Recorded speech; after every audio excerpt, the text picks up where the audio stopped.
Olá, pessoal.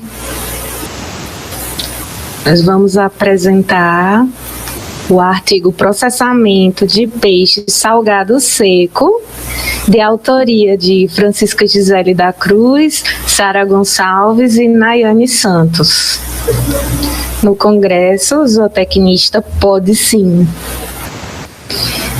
Se a gente observar esse mapa, né, do consumo mundial de pescado da FAO de 2018, a gente observa que na década de 60, o consumo de pescado no ano era de 9 quilos por habitante por ano. E esse valor aumentou em 2015, onde a faixa é de 20,2 quilos de habitante por ano, um aumento médio de 1,5% ao ano. Estimativas para 2016 foram para 20,3 quilos e para 2017, 20,5 quilos. Quando a gente trata, né, do consumo mundial de pescados, de acordo com a FAO 2018. Pela coloração aqui no mapa e na legenda, a gente observa que países dessas cor azul clarinha, como é o caso do Brasil, o consumo per capita ano é em torno de 5 a 10 quilos por habitante. Já em países, essa cor cinza é mais de 50 quilos por habitante por ano. Nessa faixa de azul mais escura, de 30 a 50 quilos por habitante por ano, e nesta outra faixa de cor, de 20 a 30 quilos por habitante por ano, né, ficando destinada a esse azulzinho de 10 a 20 quilos por habitante por ano, esse azulzinho aqui. Então, o país, né, como é o caso aqui do Brasil, o consumo médio de 5 a 10 quilos por habitante por ano, onde a FAO recomenda pelo menos 12 quilos por habitante por ano. A definição de pescados, de acordo com o RISPOA, ou RISPOA 2017, né, pescado entende o animal que tem a água como sua fonte de seu habitat natural, né? Então, os pescados entra ostras, peixes, entra rãs, né? Que a rã ela tem uma fase de vida na água, né? E quando ela é girino, e depois ela ainda precisa de um pouco de água, camarão, né? E todos esses animais que têm a água como seu habitat natural são considerados, então, pescados. E a tilapicultura, o Brasil é um bom produtor de tilápia, né? Sempre tem uma disputa entre o estado de São Paulo e Paraná. O Ceará era o terceiro maior produtor de tilápia, sendo que com as secas e o aço de Castanhão secou, né? Então, os aquicultores os piscicultores tiveram que migrar para outros lugares, por conta de 5% da água da barragem, que ela tem uma capacidade para 6 bilhões 700 milhões de metros cúbicos de água. Só tem 5% dessa capacidade, tornando inviável a produção, né, o cultivo de peixes. A conservação de pescado tem vários tipos, refrigeração, congelamento, pela salga, sendo que a salga pode ser seca ou úmida, ou mista, né, com sal grosso, sal fino. Pode ser o emprego de defumação, de conservantes, de aditivos, né? Então, essas são as práticas de conservação mais comum que a gente encontra no pescado. E hoje nós vamos abordar aqui, nesse artigo, o uso do sal como conservante e da secagem, a remoção de água, porque a gente sabe que quanto mais água livre tem o alimento, maior é a chance de bactérias, de fungos bolores crescerem, né? Então a gente precisa conservar esse alimento, remover essa quantidade de água livre para garantir assim que este alimento seja conservado. A Instrução Normativa número 1, de 15 de janeiro de 2019, em seu artigo 1º, nos diz que fica aprovado o regulamento técnico que fixa a identidade e as características de qualidade que devem apresentar o peixe salgado e o peixe salgado seco, na forma desta Instrução Normativa e dos seus anexos. Como vocês observam, são dois tipos, peixe salgado e ele pode também ser peixe salgado e seco. No seu artigo 2º, nos fala que, para os fins deste regulamento, o peixe salgado e o peixe salgado seco é o peixe curado, obtido do peixe fresco congelado, resfriado ou descongelado, de espécies de peixes oriundas da pesca ou da aquicultura, elaborado com peixe limpo, eviscerado, com ou sem cabeça, nadadeiras ou escamas, com ou sem pele, tratado pelo sal, que é o cloreto de sódio, que é o sal comum, com ou sem aditivos, como, por exemplo, o nitrito e o nitrato, sais de cura. No artigo 5º da Instrução Normativa número 1 de 2019, nos fala que o peixe salgado e o peixe salgado seco apresentam como ingredientes obrigatórios, primeiro, o peixe como matéria-prima, e o sal, que é o cloreto de sódio, sal comum, sendo permitida a utilização como ingredientes opcionais as especiarias, como, por exemplo, o alecrim, ervas finas, e os aditivos intencionais, conforme legislação específica. No seu parágrafo único, nos diz que o sal utilizado para a produção do peixe salgado e do peixe salgado seco deve ser de qualidade alimentícia, possuir uma composição apropriada, com ausência de material estranho e sem sinais de contaminação por sujidades. Em seu artigo 9º da Instrução Normativa número 1 de 2019 do MAPA, nos fala que o peixe salgado e o peixe salgado seco devem cumprir com os seguintes parâmetros físicos e químicos: teor de sal em cloreto de sódio no mínimo 12%, o limite máximo de histamina deve ser de 100 mg por quilo de tecido muscular, tomando como base uma amostra composta por 9 unidades amostrais para as espécies das seguintes famílias: Caragida, Gempilidia, Istiophoridia, Escombridia, Escombresodicidia, Engraulidia, Clupeidia, Corifaeneidia e Pomatomídia. E nenhuma unidade amostral pode apresentar resultado superior a 200 mg por quilo de histamina.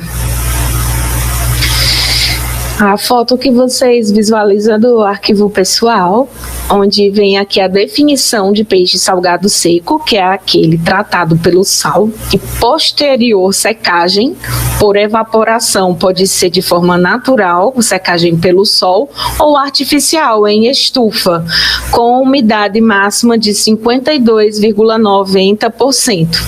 No seu artigo 13 ainda da Instrução Normativa número 1, 2019 do MAPA, fala que o peixe salgado seco deve ser armazenado e transportado sob temperatura máxima de 7 graus Celsius. Então, esta é uma informação importante que deve ser seguida. A Instrução Normativa número 1, ainda essa de 15 de janeiro de 2019 do Ministério da Agricultura, em sua tabela 1, nos mostra os critérios microbiológicos para peixe salgado e peixe salgado seco. Não é porque o peixe passou por um método de conservação ou dois, como, por exemplo, o uso da salga e da secagem, que ele está isento de micro-organismos. Então, os requisitos, de acordo com a Instrução Normativa número 1, que devem ser pesquisados, é a salmonela, que ela tem ausência em 25 gramas do alimento, Staphylococcus coagulase positivo, em uma amostra de 5, uma pode estar positiva, 10 a terceira, no máximo a 10 a quarta, o critério de aceitação, e a Escherichia coli, de 5, uma amostra pode estar dentro do limite de aceitação, de 4 a 40. Então, nós temos ainda aqui a RDC número 12 de 2001 da Anvisa, é uma resolução, né, mais antiga, que ela vai deixar de estar em vigência a partir de 26 de dezembro de 2020, e vai entrar em vigor, então, a RDC 331 da Anvisa, que ela foi, então, escrita e publicada em 2019, com validade de 1 ano, né, de dezembro de 2019 a dezembro de 2020. E aí a gente tem que observar qual será o critério, mas só a partir de dezembro, de 26 de dezembro de 2020. Até então, a RDC número 12 de 2001, que ela trata sobre padrões, né, de micro-organismos nos alimentos, então ela fala para peixe salgado, ela não tem para peixe salgado seco, só para peixe salgado, coliformes a 45 graus, 10 números mais prováveis por grama, e salmonella espécie ausente, estafilococcus espécie 5 vezes 10 unidades formadoras de colônia por grama. O decreto 9.013 do RISPOA de 2017 do Ministério da Agricultura, Pecuária e Abastecimento, em seu artigo 333, nos fala que para os fins deste decreto, pescado fresco é aquele que não foi submetido a qualquer processo de conservação, a não ser pela ação do gelo, mantido em temperaturas próximas à do gelo fundente, com exceção daqueles comercializados vivos. Então, o peixe pescado fresco, ele tem, né, que ser conservado, né, com gelo, né, para garantir o frescor, para garantir que nenhuma outra bactéria ou fungos, leveduras venham a se desenvolver, ou a própria estamina à temperatura ambiente, né? Por isso que deve manter na cadeia do frio desde a despesca.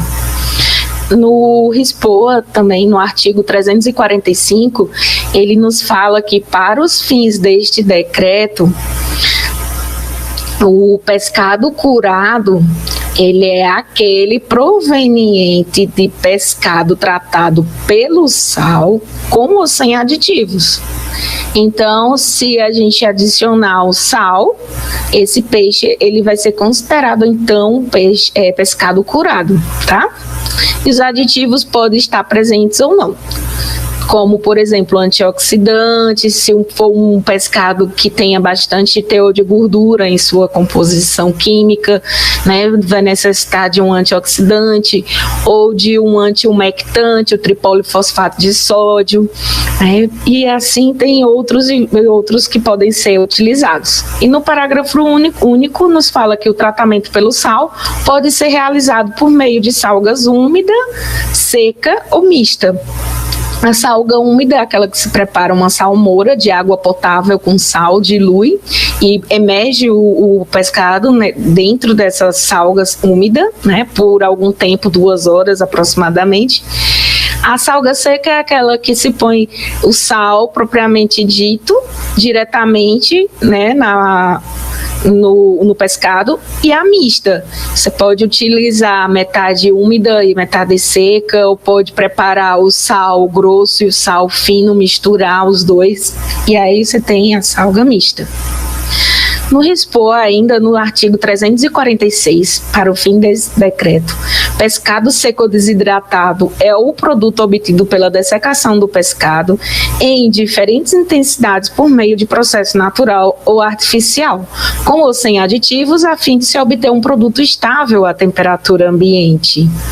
Como vocês observam, nós temos aqui 2 legislações que tratam de pescado salgado seco. Nós temos a Instrução Normativa número 1, de 15 de janeiro de 2019, do Ministério da Agricultura, e temos o RISPOA, Decreto 9.013, de 29 de março de 2017.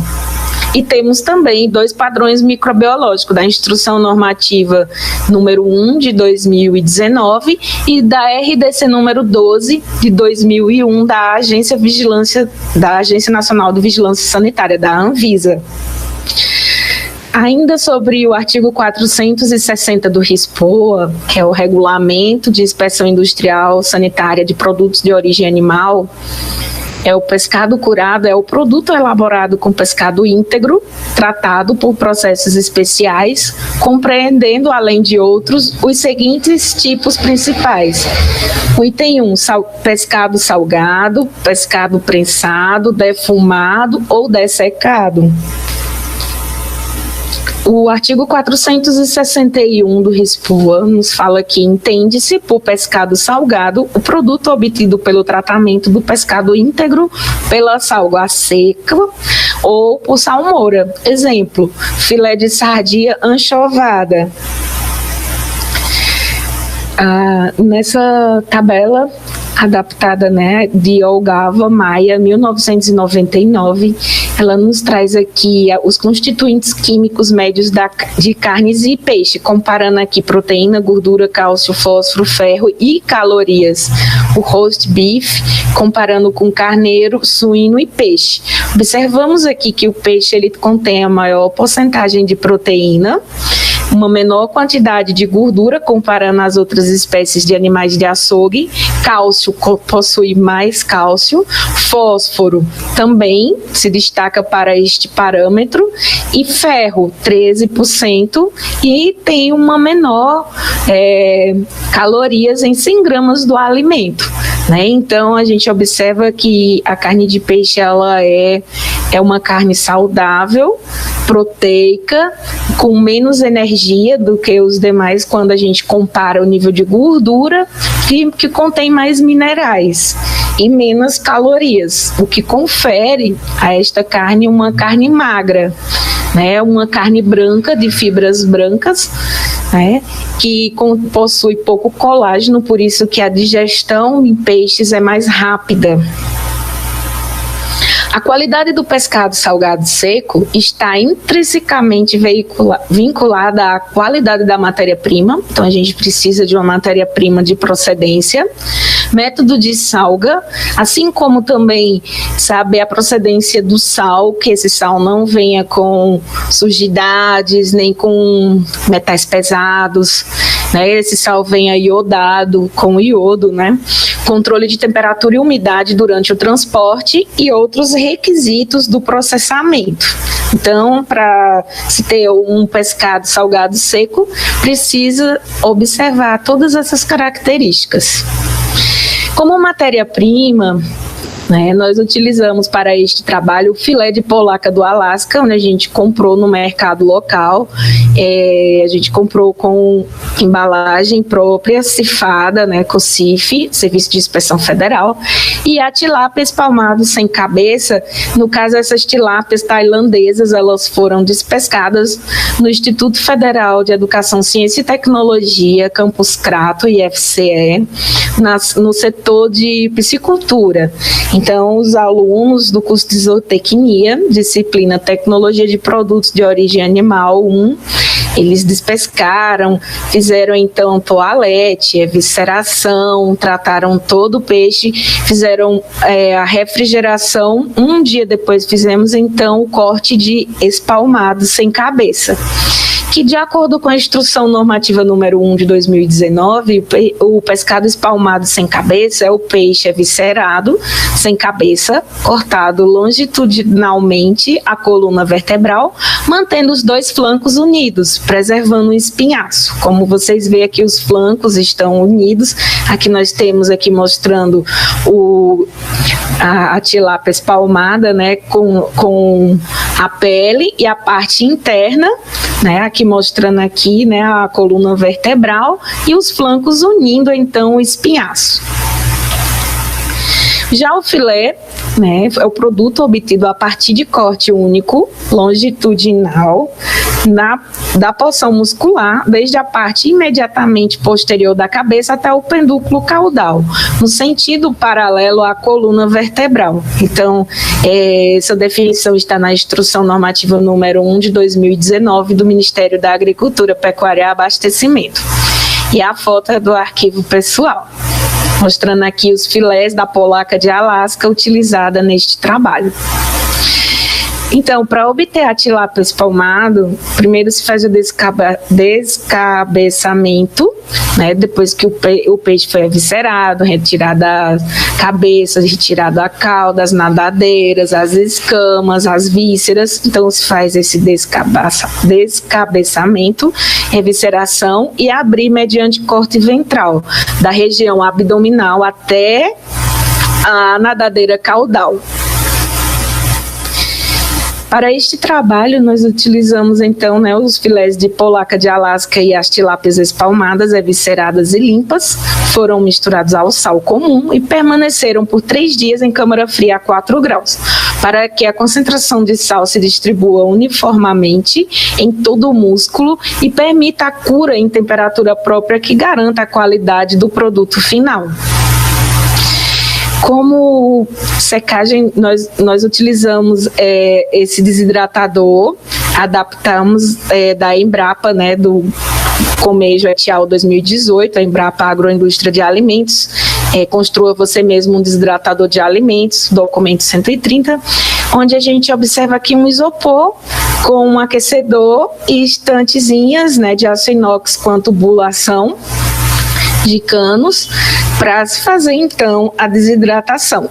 No caso, esse desidratador ele foi desenvolvido para frutas, mas a gente adaptou para os peixes e deu tudo certo. Então aqui é o nosso, né, adaptado, tá, desse modelinho da Embrapa que vocês viram. Então aqui estão os peixes espalmados, e a desidratação é uma das técnicas mais antigas de conservação de alimentos, contínua sendo atual e eficaz, podendo ser realizada por diferentes processos e sendo utilizada para a maioria das matérias-primas agropecuárias. Como que funciona, então, o princípio desse método nessa secadora, né, de baixo custo? Primeiro, você tem aqui o isopor de 80 litros, depois você tem um aquecedor elétrico, que a gente encontra nessas casas que vendem produtos de eletro, né? E a gente tem aqui a estrutura de PVC, as bandejas em inox para serem utilizadas em forno elétrico, vocês encontram. Nós utilizamos um para faqueiro, né? E deu tudo certo. A tampa da caixa do isopor é importante observar que ela não deve fechar, ela deve ficar numa posição transversal para que o ar entre frio, passe pelo aquecedor e saia quente. Então a saída do ar quente, para estar sempre então renovando esse fluxo de ar frio, passa pelo aquecedor e sai o ar quente, né, o ar residual.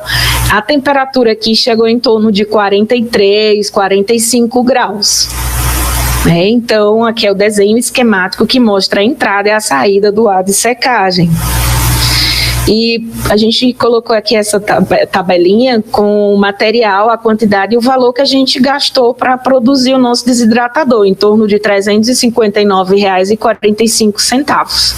Né? Foi no ano de 2019, mais ou menos no mês de setembro do ano passado, né, que a gente gastou esse valor, e tem aqui, né, a descrição do material que foi comprado e produzido. Para a obtenção do fluxograma de pescado salgado seco, primeiro vem a recepção da matéria-prima, uma matéria-prima de procedência, né, como a gente já falou anteriormente, pesagem para calcular o rendimento tecnológico, abertura do ventre espalmamento, que é a obtenção do pescado espalmado, pesagem para rendimento tecnológico, cura de 3 dias a 4 graus em salmoura. Como vocês estão vendo aqui na foto de arquivo pessoal, aqui está o polaca do Alasca e aqui a tilápia espalmada. Vocês observam uma água mais exudada, essa cor mais amarelada e liberando água da polaca de Alasca, porque ele contém mais água do que a tilápia. Tá? Então, por isso que vocês observam, né, essa água mais exudada. Então, a secagem foi em estufa 43,8 graus a 43% de umidade relativa do ar por 18 horas. Fizemos, então, a pesagem e a embalagem em aquelas bandejas de isopor envolvido com plastifilme. Então, aqui nós temos aqui o filé de polaca do Alasca e a tilápia espalmada, e aqui demonstração, né, na desidratador de baixo custo. Então, no início, aqui o peixe, né, a tilápia, espalmada, ela pesava 151 gramas. Após essas 18 horas a 43 graus, né, e 43% de umidade relativa, ela pesou então 71 gramas. Já a polaca do Alasca pesava 537 gramas e no final das 18 horas a 43 graus, 164 gramas. Então, o que a gente pode observar? Uma mudança de coloração, né? Vocês observam que, e lembrando que essas amostras aqui foi a partir do terceiro dia, quando elas já sofreram uma salga, né, uma cura por 3 dias em refrigeração em câmara de 4 graus Celsius. Não podemos deixar a temperatura ambiente, né, por conta de bactérias halofílicas, mesmo com sal, porcentagem de sal, elas podem se desenvolver.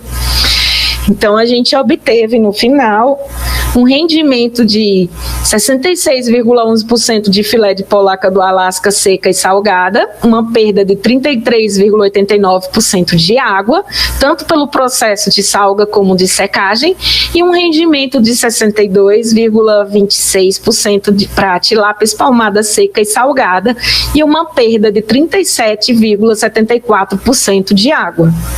Mas aí a gente se pergunta, esses valores estão dentro da legislação, estão adequados? O que a gente pode correlacionar esse valor na prática? Será que a gente teria que deixar um pouco mais essas amostras desidratando? Sim. Aqui, ó, com a instrução normativa número 1, né, de 15 de janeiro de 2019 do Ministério da Agricultura, fala que a umidade máxima deve ser de 52,9%. Observa aqui, né, que esse rendimento aqui a gente fala em peso, né, foi da água perdida. Então, está ok, né? Ele pode chegar até 52,9. A gente perdeu aqui 33,89 e 37,74 de água, tendo esse rendimento aqui de filé e este outro rendimento de 62,26 para tilápia espalmada seca e salgada.